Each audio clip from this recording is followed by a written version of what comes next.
N'okutuusa olunaku olwaleero abatuuze mu byalo eby'enjawulo Emityana bakyakaaba olw'ababbi ababasazeeko mu kitundu kyabwe.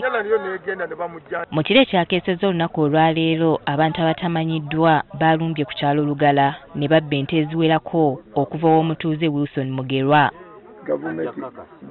Nannyinizo olutegedde nti ente ezo zibbiddwa kwe kutandika okuzinoonyaako ku kyalo, wabula ekimwewuunyizza kwe kusanga ebyenda, emitwe, ebigere ssaako n'amaliba nga biri mu kifo we baazisalidde mu nsiko emu mu kitundu.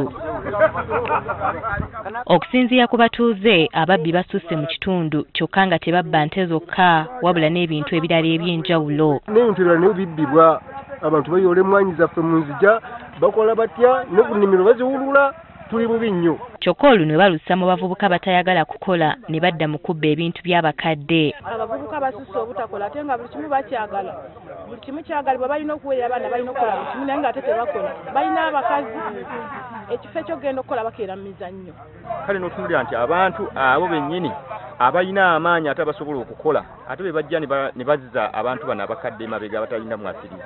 Ndaba ente ya mukulu wange Kavuma William myaka 75 yabbiddwa n'abaana abavubuka kwabadde asibidde olukoba ng'obulamu bwe kwakola eki. N'abavubuka balina amaanyi abataagala kukola, laba kye bakoze.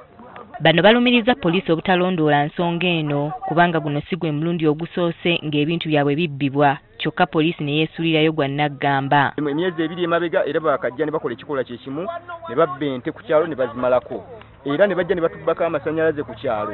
Ne tutwala ne twentwala ensonga ku poliisi ne tutegeeza nti ekyanoonyereza.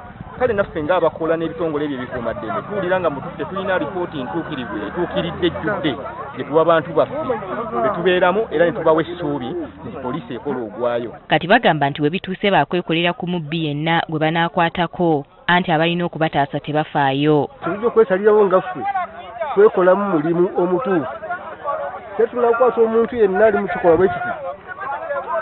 Bannasaafu tumaze okwekolera kitwagala.